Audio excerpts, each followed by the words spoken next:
Ça allait partir en couille. Modric et Valverde, ils se sont très énervés contre Vinicius.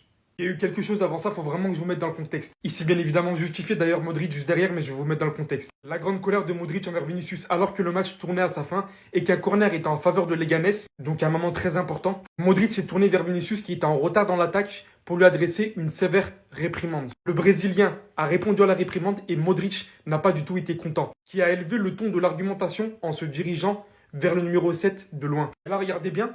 Valverde n'était pas non plus content du fait que Vinicius ait répondu à Modric, qui s'est également joint au geste d'agacement envers le Brésilien. Modric s'est énervé et n'a pas hésité à adresser ces mots au Brésilien, qui, lorsque il a vu Valverde rejoindre Modric, a cédé sa protestation et est descendu pour défendre le corner.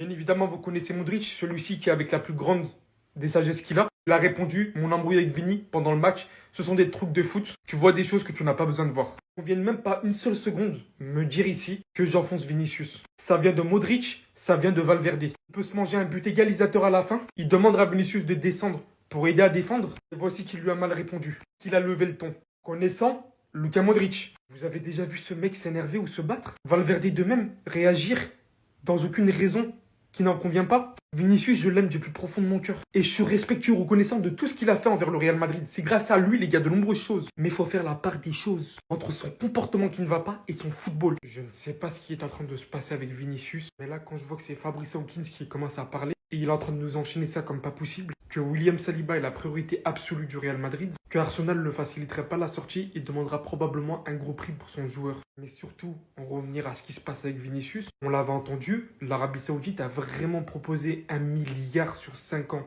à Vinicius. Ça me fait tourner la tête. Ça me fait littéralement tourner la tête. S'il veut quitter le Real Madrid le laissera partir. Et encaissera par la même occasion un prix record de son transfert. Rodrigo est également un nom très populaire dans les clubs saoudiens, mais aussi au PSG et à Manchester City. Cependant, il fait pleinement partie du projet et ne devrait pas quitter le club. Je ne sais pas pourquoi je ne l'ai pas lu la même chose avec Vinicius, mais en tout cas, l'Arabie Saoudite fait grosse pression sur plusieurs joueurs et les veut absolument pour cet été, du côté du Real Madrid. L'enchaînement d'informations là, en fait, c'est trop. Aux dernières nouvelles, Vinicius n'arrête pas de dire qu'il veut rester au Real Madrid, que Rodrigo de même. Et quand vous voyez les chiffres, les sommes proposées, que le Real Madrid ne va pas l'empêcher de partir s'il y a offre, s'il veut partir. Les gars, ça fait tourner la tête. J'espère du plus profond de mon cœur que maintenant, en voyant toute la somme du monde, les joueurs vont pleinement prouver leur amour au club en prolongeant. Parce que si c'est pas maintenant, ils vont être vendus. Les mois à venir, là, j'espère qu'ils vont bien se passer. Comme par hasard, Vinicius commence à agacer de plus en plus au Real Madrid. Les gars, ça y est, elle a commencé. Ça y est, Mobutu Ier, le grand dictateur, a commencé le travail. Le ménage d'Mbappé a commencé, les frères. Ce qu'il a fait à Neymar, ce qu'il a fait à Messi, il est en train de le faire à Vinicius.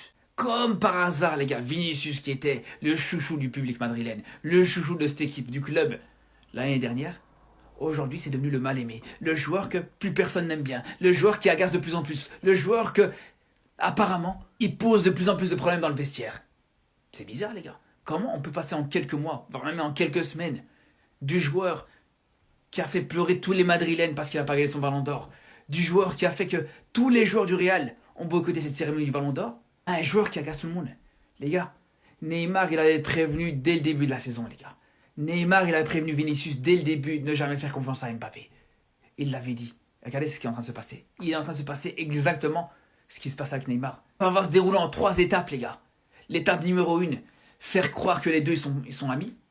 L'étape numéro 2, commencer à faire en sorte qu'il soit de moins en moins aimé dans le vestiaire, dans le club, etc. Et la 3e étape, c'est Vinicius qui va partir du club.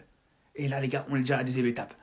Suivez la suite. Vous n'êtes pas prêts. Les problèmes ont déjà commencé du côté du Real Madrid. Hier, lors du match Leganés-Real Madrid en Coupe du Roi, Vinicius et Modric auraient eu une dispute. Je rappelle que le score était de 2-0 en faveur du Real Madrid et ils se sont fait remonter. Quand tu vois la défense qu'ils ont alignée hier aussi, franchement, ça n'étonne personne. Jacobo Ramon, franchement, il a fait un match catastrophique. Associé à Raúl Asensio, franchement, la gueule de la défense. Forcément, ils allaient encaisser des buts. Donc, il y avait un corner. Et vu que le score était de 2 partout, et vous êtes à l'extérieur, on va pas prendre le risque de venir encaisser un but dans les dernières minutes. Modric a tout simplement demandé à Vinicius de venir prêter main forte, de venir défendre. Maintenant, Vinicius, avec sa tête carrée, il ne voulait pas. Ce qui a fait que Federico Valverde a dû intervenir pour lui dire de venir, en lui disant un truc du genre: Modric, tu te parles, tu dois écouter, il faut venir défendre et tout, c'est pour l'équipe, etc., etc.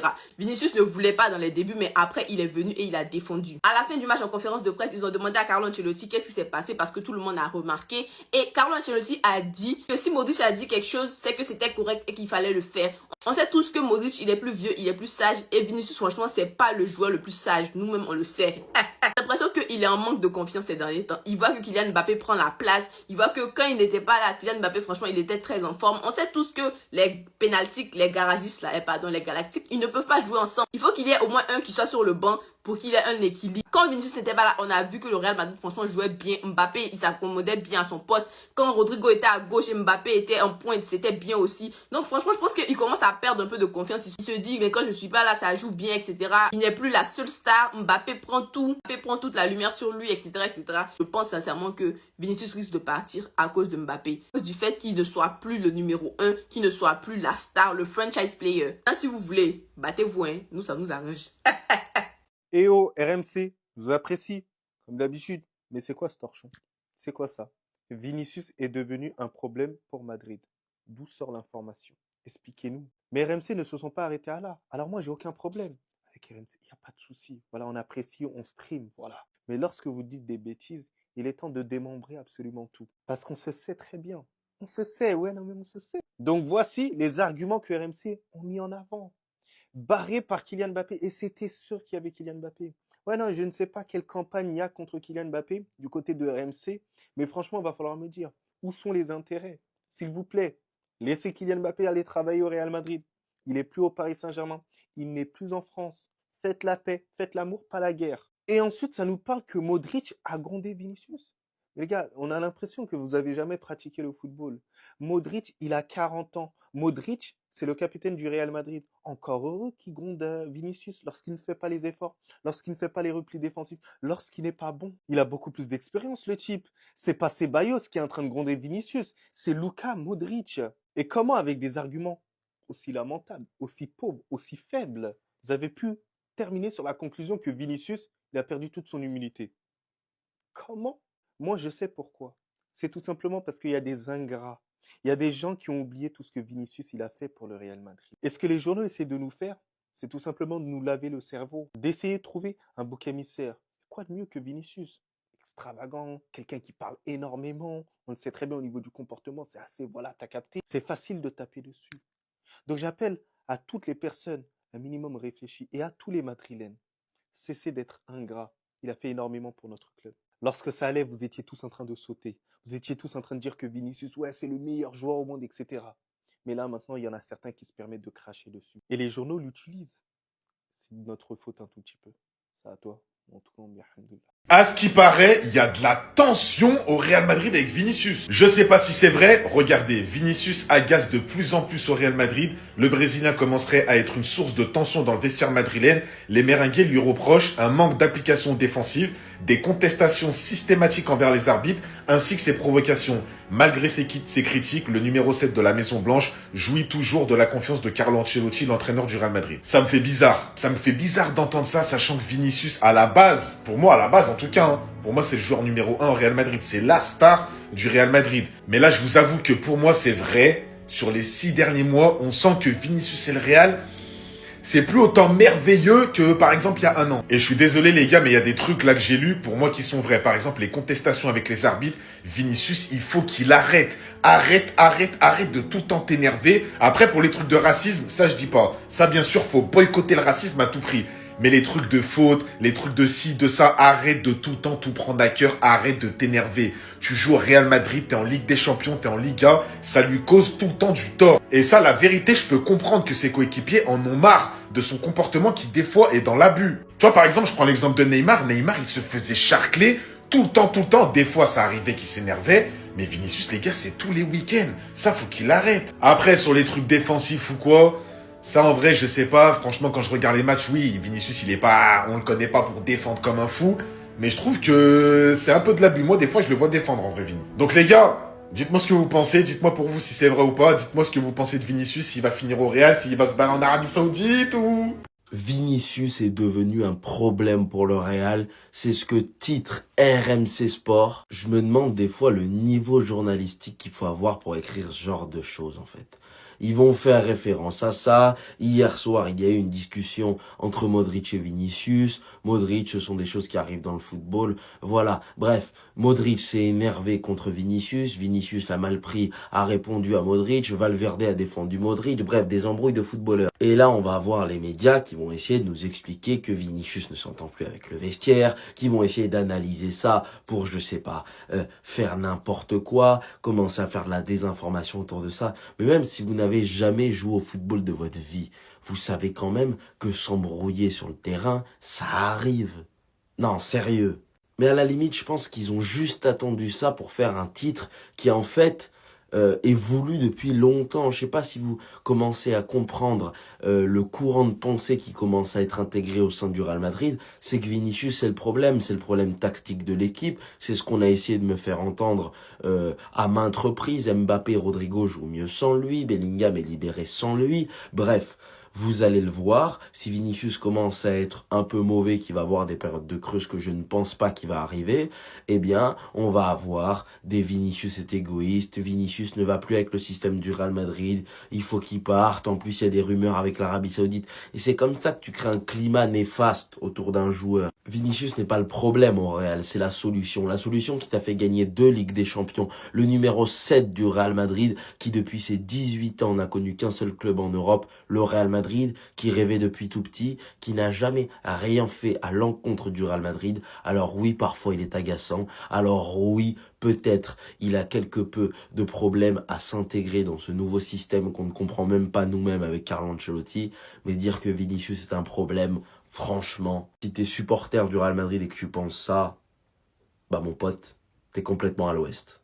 Vinicius est égoïste. C'est ce qu'on entend, c'est un courant de pensée qui commence à émerger. Ça a encore une fois été la preuve ce soir qu'on commence à nous dire indirectement, on commence à nous laisser penser que Vinicius est devenu incompatible avec ce nouveau Real Madrid, que Vinicius a un problème. Alors oui, certes, il est moins bon que la saison dernière. Beaucoup de choses peuvent l'expliquer. Le Real Madrid est moins bon, il est moins bon. L'arrivée de Kylian Mbappé et évidemment la perte du Ballon d'Or. Sur le point qu'il est égoïste, qu'il est devenu égoïste, beaucoup moins altruiste que les autres saisons. Personnellement, je ne le trouve pas. Et même si c'était le cas, moi je le comprendrais. Parce que les arguments qu'on a énoncés pour qu'il ne gagne pas son Ballon d'Or, les arguments qu'on a énoncés pour le mettre dans une catégorie en dessous des joueurs vraiment qui méritent indiscutablement le Ballon d'Or, c'est quoi? C'est ses stats. Beaucoup ont énoncé cela en disant que 30-35 buts, c'est pas assez, c'est pas le niveau d'un Ballon d'Or. Vinicius, il marque dans les matchs importants. En Ligue des Champions, il est ultra présent. Regardez son ratio. Il a déjà plus de buts que certaines légendes du football dans cette compétition. En match à élimination directe, il est clinique. En finale, il a marqué 2 buts en 2 finales de Ligue des Champions. Demi-finale, il met un doublé contre le Bayern. Il met un triplé en Classico. Bref, grand moment, il est là. C'est également un joueur qui met aux alentours de 20 passes D par saison. Ça fait plus de 3 saisons consécutives, donc qu'il met 20 passes D par saison. Minimum. Qu'est-ce qui lui manque alors? Il lui manque peut-être plus de buts. Sauf que pour atteindre ces 40, 50 buts par saison, comme l'ont fait Erling Haaland, le font Kylian Mbappé, et avant le faisaient les grands joueurs, Messi, Ronaldo, tout ça. Ben dans un Real Madrid, qui n'est pas une équipe qui met 5 buts par match, qui n'est pas une équipe comme Manchester City qui met 125 buts par saison. Donc si tu veux mettre ta cinquantaine de buts, ta quarantaine de buts dans ce Real Madrid d'Ancelotti, il faut que tu sois plus égoïste, oui, il faut que tu sois plus égoïste. Il faut que tous les buts passent par toi. Si tu veux marquer vraiment 50 buts par saison, il faut que tu marques 60% des buts du Real, parce qu'on n'en met pas énormément des buts, nous, dans la saison. Donc s'il devient égoïste, moi je le comprendrai. Et moi je le regretterai surtout, parce que pour moi ce qui fait la grande force de Vinicius, c'est que justement c'est un attaquant pas comme les autres. C'était un attaquant très altruiste, c'était un attaquant qui proposait, qui provoquait, qui allait toujours chercher la beauté du dribble. Avant, la frappe sèche, avec un but qu'on ne s'en rappellera pas forcément. Toujours l'exubérance, ce qui a parfois fait défaut dans sa carrière, mais qui pour moi fait sa plus grande qualité. Donc si vous pensez qu'il va devenir égoïste, qu'il va avoir un jeu stéréotypé, ce sera de votre faute, les gars, parce que c'est vous qui l'avez voulu.